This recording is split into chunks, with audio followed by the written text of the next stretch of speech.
മാതാവിൻ്റെ തിരുസന്നിധിയിൽ നിന്ന് സാക്ഷ്യം പറയണമെന്നുള്ളത് എനിക്ക് ഭയങ്കര ആഗ്രഹമായിരുന്നു. ഞാൻ 2019 മുതൽ ഉടമ്പടിയിൽ നിലകൊള്ളുന്നതാണ്. എനിക്ക് വലുതും ചെറുതുമായ ഒട്ടേറെ അനുഗ്രഹങ്ങൾ മാതാവിൽ നിന്ന് കിട്ടിയിട്ടുണ്ട്. ഞങ്ങൾ ഒരു 7 വർഷത്തോളമായി ഒരു കാറ് കയറുന്ന വഴിയുള്ള ഒരു സ്ഥലത്തിന് വേണ്ടി പ്രാർത്ഥിക്കുന്നുണ്ടായിരുന്നു.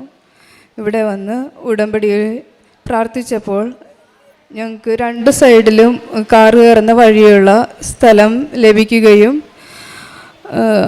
6ാമത്തെ പ്രാവശ്യം ഉടമ്പടി പുതുക്കിയപ്പോഴത്തേക്കും അവിടെ ഒരു 2200 സ്ക്വയർ ഫീറ്റുള്ള വീട് വളരെ മനോഹരമായി തന്നെ പണി തീർന്ന് 1 വർഷത്തിനുള്ളിൽ തന്നെ അവിടെ താമസമാക്കാനും മാതാവ് അനുഗ്രഹിച്ചു. വീടിന് കൃപാലയം എന്നാണ് പേരിട്ടത്. ചെയ്തു തന്ന എല്ലാ അനുഗ്രഹങ്ങൾക്കും നന്ദി. പിന്നെ എനിക്ക് പറയാനുള്ളത്, എൻ്റെ അനിയന് ക്യാൻസർ ആയിരുന്നു. ജൂലൈ 30 ക്യാൻസർ സ്ഥിരീകരിച്ചത്. അതിനുശേഷം വളരെ വിഷകരമായ അവസ്ഥയിൽ കൂടി കടന്നു പോയെങ്കിലും മാതാവ് അവനെ വേണ്ടുവോളം അനുഗ്രഹിച്ചു. അത് തോമസ് തന്നെ പറയും. ഈശോ മിശിഹായ്ക്ക് സ്തുതിയായിരിക്കട്ടെ. എൻ്റെ പേര് തോമസ് മാമ്പള്ളി. ഞങ്ങൾ ഡൽഹിയിൽ നിന്നാണ് വരുന്നത്.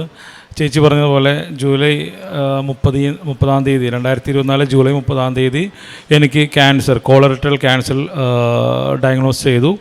അത് കഴിഞ്ഞിട്ട് ചികിത്സയുടെ ഭാഗമായിട്ട് ഡൽഹിയിൽ ഓൾ ഇന്ത്യ സയൻസ് മെഡിക്കൽ കോളേജിൽ ചെന്നപ്പോൾ അവിടെ പല സാങ്കേതിക ബുദ്ധിമുട്ടുകളുണ്ട്. നമുക്ക് ഓപ്പറേഷൻ നടക്കാതെ വരികയും അതിൻ്റെ ഫലമായിട്ട് നമ്മൾ അടുത്തൊരു പ്രൈവറ്റ് ഹോസ്പിറ്റലിലേക്ക് പോവുകയും ചെയ്തു. അവിടെയും പല ബുദ്ധിമുട്ടുകൾ എനിക്ക് അനുഭവപ്പെട്ടു. അതായത് ഡോക്ടറെ ഡേറ്റ് കിട്ടാനുള്ള ബുദ്ധിമുട്ട്, സാമ്പത്തിക പ്രശ്നങ്ങൾ, ഇതൊക്കെ ഞാൻ ചേച്ചിമാരായിട്ട് ഷെയർ ചെയ്യുമായിരുന്നു. അപ്പോൾ അവർ ഉടമ്പടി എടുത്തു. അവരെന്നോട് പറഞ്ഞു, നീ ധൈര്യമായിട്ടിരിക്കെ, മാതാവ് എല്ലാം നടത്തിക്കോളും.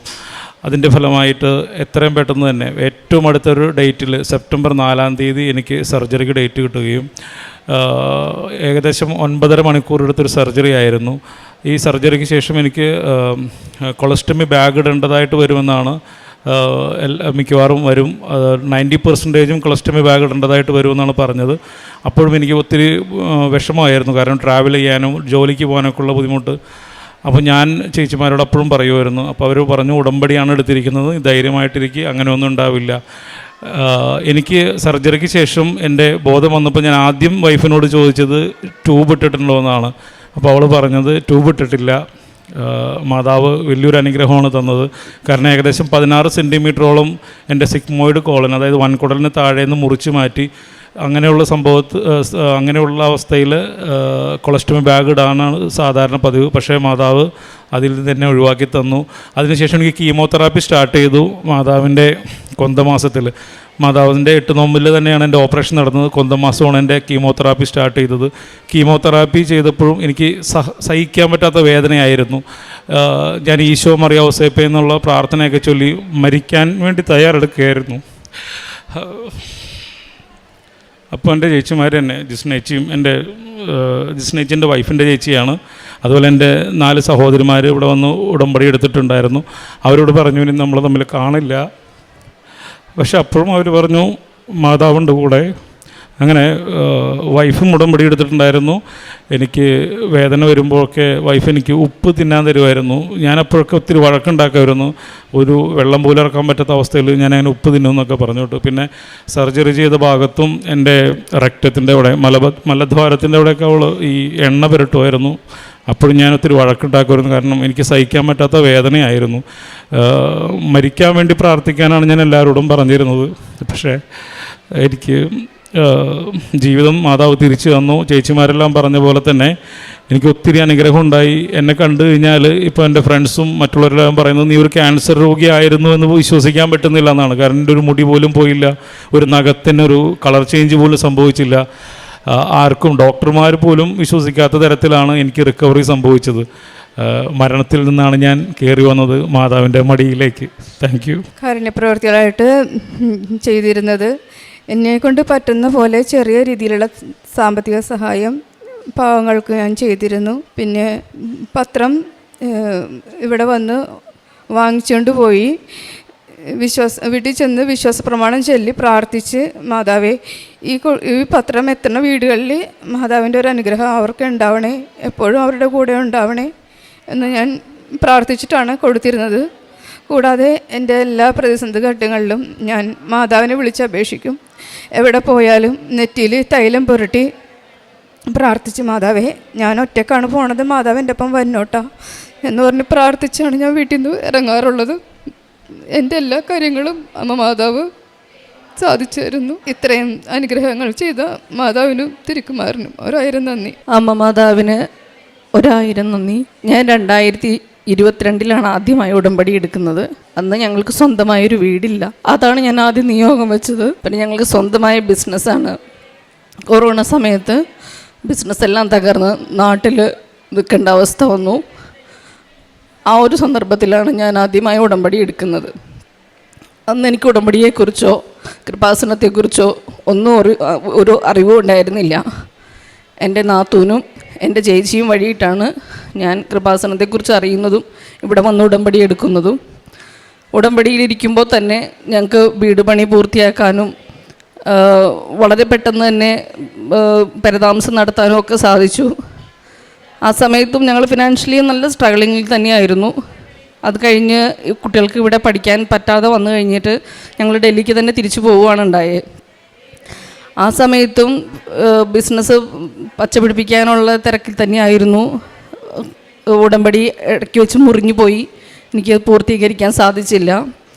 അതിനുശേഷം വീണ്ടും 2ാമത്തെ കൊറോണയ്ക്ക് ഞങ്ങൾ വീണ്ടും നാട്ടിൽ വരികയും വീണ്ടും ഞാൻ ഇവിടെ വരികയും പ്രാർത്ഥിക്കുകയും ചെയ്തു. അന്ന് ഉടമ്പടി എടുത്തില്ല. അത് കഴിഞ്ഞ് നാത്തൂൻ്റെ കൊച്ചിന് ഒരു ആവശ്യം വന്നപ്പോൾ അതുമായിട്ട് ബന്ധപ്പെട്ടാണ് ഞാൻ വീണ്ടും കൃപാസനത്തിൽ വരുന്നതും പ്രാർത്ഥിക്കുന്നതും ഒക്കെ. എൻ്റെ ഹസ്ബൻഡിന് ഈ രോഗം ഞങ്ങൾ അറിയുന്നില്ല. ഞങ്ങൾ ആൾക്ക് പൈൽസ് ആണെന്ന്, വയറിനുള്ള ബുദ്ധിമുട്ടൊക്കെ കണ്ടപ്പോൾ പൈൽസ് ആണെന്നാണ് കരുതിയിരുന്നത്. ഇടയ്ക്കിടെ ലൂസ് മോഷൻ, ചിലപ്പോൾ ഒക്കെ ബ്ലീഡിങ്, അങ്ങനെ വയറിന് ബന്ധമായിട്ട് പല പ്രശ്നങ്ങളൊക്കെ ആയിട്ട് നടക്കുമായിരുന്നു. ഞങ്ങൾക്കത് തിരിച്ചറിയാൻ പറ്റിയില്ല. ഇത് ഡയഗ്നോസ് ചെയ്ത ശേഷം സത്യം പറഞ്ഞാൽ എനിക്ക് പ്രാർത്ഥിക്കാൻ പറ്റുന്നുണ്ടായിരുന്നില്ല. ലൈഫ് ഒരു ക്വസ്റ്റ്യൻ മാർക്ക് പോലെയാണ് എൻ്റെ മുമ്പിൽ നിന്നിരുന്നത്. എനിക്ക് 2 മക്കളാണ്. മൂത്താൾ 9ാം ക്ലാസ്സിൽ, 2ാമത്തെ ആൾ 3ാം ക്ലാസ്സിൽ. ഞാനിത് മുന്നോട്ട് എങ്ങനെ കൊണ്ടുപോകും? വളരെ ചിലവേറിയ ചികിത്സയാണ്. എന്ത് ചെയ്യണമെന്നറിയാതെ വന്നപ്പോൾ ഞങ്ങൾ 2 കുടുംബങ്ങളും ഞങ്ങളോട് കൂടെ നിന്ന് പറഞ്ഞു, എന്ത് വന്നാലും നമ്മൾ ചികിത്സിക്കും, അവനെ രക്ഷപ്പെടുത്തും, നീ നന്നായി പ്രാർത്ഥിക്ക്. സത്യം പറഞ്ഞാൽ ഓർമ്മ വെച്ച കാലം തുടങ്ങി ഞാൻ ചൊല്ലുന്ന പ്രാർത്ഥനയാണ് നന്മ നിറഞ്ഞ മറിയമേ. എനിക്കത് ഉച്ചരിക്കാൻ പോലും പറ്റുന്നുണ്ടായിരുന്നില്ല. ഡോക്ടറെ കണ്ടു. എയിംസിലാണ് ഞങ്ങൾ ആദ്യം പോയത്. ഒരുപാട് ബുദ്ധിമുട്ടുകൾ വന്നു. ഞങ്ങൾ സർജറിക്ക് ഫിക്സ് ചെയ്ത ഡേറ്റിൽ ഒരു ഡോക്ടറുടെ ഇത് വന്നിട്ട് ആ സമയത്ത് എല്ലാം സ്ട്രൈക്ക് വന്നു. ഞങ്ങൾക്ക് സർജറി അന്നേരം നടത്താൻ പറ്റാതെ വന്നു. അത് കഴിഞ്ഞിട്ട് 2ഉം കൽപ്പിച്ച് പ്രൈവറ്റ് ഹോസ്പിറ്റലിൽ പൈസയുടെ ബുദ്ധിമുട്ട് ഓർത്തിട്ടാണ് ഞങ്ങൾ എയിംസിൽ ആദ്യം പോയത്. അത് കഴിഞ്ഞ് അവിടെ നടത്താതെ വന്ന് പ്രൈവറ്റ് ഹോസ്പിറ്റലിൽ എന്ത് വന്നാലും ചെയ്യാമെന്നുള്ള ഇതിൽ തന്നെ ചേച്ചിമാരെൻ്റെ കൂടെ നിന്നു. അവർ പറഞ്ഞു എന്തായാലും പ്രൈവറ്റിൽ നമുക്ക് നടത്താം. അങ്ങനെ വന്ന് ഞങ്ങൾ ഇന്ദ്രപ്രസ്ഥ അപ്പോളോ ഹോസ്പിറ്റലിനെ സമീപിച്ചു. അവിടെ ചെന്നു. ആ ഡോക്ടറുടെ ഡേറ്റ് കിട്ടാൻ ഭയങ്കര ബുദ്ധിമുട്ടാണെന്ന് അറിഞ്ഞായിരുന്നു. എന്നാലും ഏറ്റവും ബെസ്റ്റാണല്ലോ നമ്മൾ നോക്കുകയുള്ളൂ. അങ്ങനെ അവിടെ ചെന്ന് ഡോക്ടറെ കണ്ടു കഴിഞ്ഞപ്പോഴാണ് അസുഖത്തിൻ്റെ തീവ്രത നമ്മൾ അത്രയും മനസ്സിലാക്കുന്നത്. കൊളറക്ടൽ ക്യാൻസർ ഏറ്റവും വേഴ്സ്റ്റ് സ്റ്റേജാണ്, അഡ്വാൻസ്ഡ് ആണ് വന്നിരിക്കുന്നത്. 3rd സ്റ്റേജ് കവറപ്പ് ആവുകയാണ്. 40% ചാൻസ് പോലും രക്ഷപ്പെടാനില്ല. പക്ഷെ അത് അന്നേരം എന്നോട് ഒരു പറഞ്ഞില്ല, കുറച്ച് ക്രിട്ടിക്കലാണെന്ന് മാത്രമേ പറഞ്ഞുള്ളൂ. പക്ഷേ എൻ്റെ നാത്തൂമാർ, അവരോട് ഡോക്ടർ കമ്മ്യൂണിക്കേഷൻ ഉണ്ടായിരുന്നു. അവർ നഴ്സസാണ്. ഒരാൾ ഓസ്ട്രേലിയ, ഒരാൾ ഇറ്റലിയിലുമാണ്. 2 പേരോടും കമ്മ്യൂണിക്കേറ്റ് ചെയ്തിരുന്നു. അവർ ചേച്ചിമാർ ഉടമ്പടി എടുത്തിട്ടുണ്ടായിരുന്നു. ചാൻ ഇതാണെന്ന് അറിഞ്ഞ് ഡയഗ്നോസ് ചെയ്ത സമയത്ത് തന്നെ അവർ ഉടമ്പടി എടുത്തിരുന്നു. 2ാമത്തെ ചേച്ചി ഇവിടെ അതിതീവ്രമായിട്ട് പ്രാർത്ഥിക്കുന്നതാണ്. ചാൻ ഹോസ്പിറ്റലിൽ അഡ്മിറ്റായ സമയത്ത് ഞാൻ വേണ്ടി പ്രാർത്ഥിക്കുകയും ഇവിടെ വന്ന് അച്ഛനെ വന്ന് ഹോസ്പിറ്റലിൽ കിടക്കുന്ന ഫോട്ടോ കാണിച്ച് കാശുരൂപം വാങ്ങിച്ച് ഞങ്ങൾക്ക് അയച്ചു തരികയുണ്ടായത്. ആ കാശുരൂപം ഇന്നും ഈ ചായൻ്റെ വെന്തിഞ്ഞയിൽ കിടക്കുന്നുണ്ട്. ഞാൻ വളരെ വിശ്വസ്തയോടുകൂടി അന്ന് തുടങ്ങി മുട്ടിപ്പായിട്ട് എനിക്കാണ് പ്രാർത്ഥിക്കാൻ പറ്റാതെ വന്നത്. എനിക്ക് പ്രാർത്ഥന ചെല്ലാൻ പറ്റുന്നില്ലായിരുന്നു. പക്ഷെ ഇവരെല്ലാവരും എൻ്റെ കൂടെ കൈത്താങ്ങായിട്ട് നിന്ന് പ്രാർത്ഥിച്ചു. സർജറി വളരെ സക്സസ്ഫുള്ളായിട്ട് നടന്നു. അത് കഴിഞ്ഞിട്ട് 12 കീമോതെറാപ്പി സെക്ഷനാണ് അവരെന്നോട് പറഞ്ഞത്. അത് ഒരു ഹോപ്പും ഇല്ലാതെയാണ് നമ്മളോട് പറയുന്നത്. കീമോതെറാപ്പി ഫലിക്കുമോ എന്ന് പോലും ഉറപ്പില്ല എന്നാണ് പറഞ്ഞത്. പക്ഷെ ഞാനിതൊന്നും അറിയുന്നില്ല. ഞാൻ സർജറി കഴിഞ്ഞ് വളരെ പ്രതീക്ഷയോടെ തന്നെയാണ് മുന്നോട്ട് കൊണ്ടുപോയിക്കൊണ്ടിരുന്നത്. അതിനിടയ്ക്ക് ആൾക്ക് പല പല ബുദ്ധിമുട്ടുകൾ, അതിനുശേഷം കാർഡിയാക്കിൻ്റെ ബുദ്ധിമുട്ടുകളൊക്കെ വന്നു. ആ സമയത്തൊക്കെ നമ്മൾ ഈ വിശുദ്ധ ഉപ്പിലും തൈലത്തേലുമാണ് പിടിച്ച് നിൽക്കുന്നത്. നാവിലൊന്നും കൊടുക്കാൻ പാടില്ലെന്ന് പറഞ്ഞിട്ടും എൻ്റെ ഒരു വിശ്വാസം ഇത് ചെന്ന് കഴിഞ്ഞാലുള്ള ആൾ ഓക്കെ ആവും എന്നുള്ളത്. പിന്നീടുള്ള റിക്കവറി വളരെ വളരെ സ്പീഡപ്പായിരുന്നു. പെട്ടെന്ന് ഓക്കെ ആയി. ഫെബ്രുവരി 22 ആളുടെ പെറ്റ് സ്കാൻ കഴിഞ്ഞു. ഇന്ന് ഈ ചായൻ്റെ ശരീരത്തിൽ ഒരു ക്യാൻസർ സെല്ല് പോലും അവശേഷിക്കുന്നില്ല.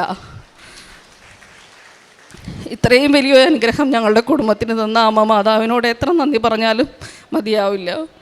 Thank you so much.